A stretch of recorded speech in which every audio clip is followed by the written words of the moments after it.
قەیرانی دارایی هەرێم ژیانی زۆرێک لە هاوڵاتیانی سەخت کردووە و ژیانیشی بۆ هەندێک لە ئاژەڵەکان گەڕاندووەتەوە چونکە ئەمساڵ لە هەڵەبجا ئاژەڵی کەمتر سەربڕاوە. ماوەی 2 مانگە نرخی ئاژەڵ لە هەڵەبجا هەرزان بووە و گۆشتفرۆشەکانیش لەم جۆرە ئاژەڵانە دەکردن و دەیبەنە کوشتارگەی ئاژەڵی ناوچەکە.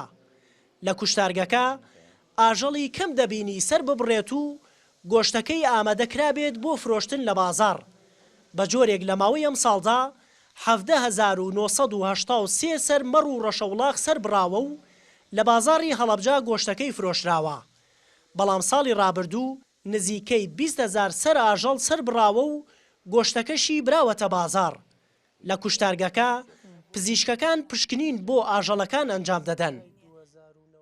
خۆ دەزانی گۆشت شتێک نییە ئەگەر یەک تۆز ئیهمال بکرێت تووشی ئینفێکشنە بێت یا قاعەکە پیس بێت هەموو گۆشتەکە تووشی ئینفێکشنە بێت و زوو خەڵکیش تووشی نەخۆشی ئەکات.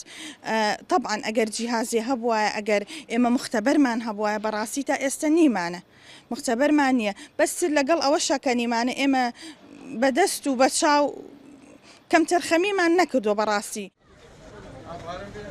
مەڕیان سەر بڕی و کردیان بە قولاپی دوکانی گۆشتفرۆشدا.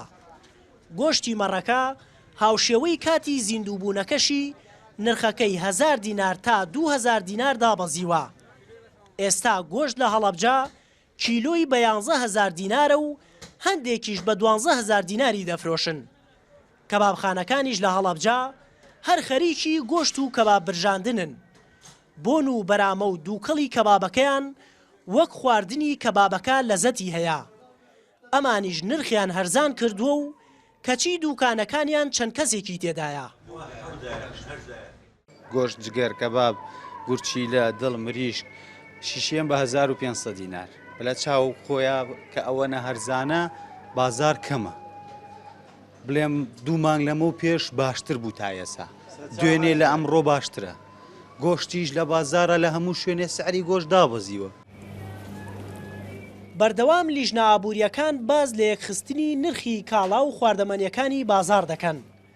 بەڵام نرخی کەباب لە ئێستاشدا لە هەڵەبجا لە دوکانێک بۆ دوکانێکی تر هەر جیاوازی هەیە. لەگەڵ خواردنی کەباب و گۆشت و هەرزانبوونی نرخەکەی بەڵام تاموچێژەکەی هەر وەکو جارانە. دوای خواردنی کەبابیش چایەکی گەرم زیاتر لەزەت ئەبەخشێتە خواردنەکە. بەڵام چایچیەکانیش دەڵێن ئەوانیش بازاڕیان کەمی کردووە. وریە حەمەکەریم MRT هەڵەبجا.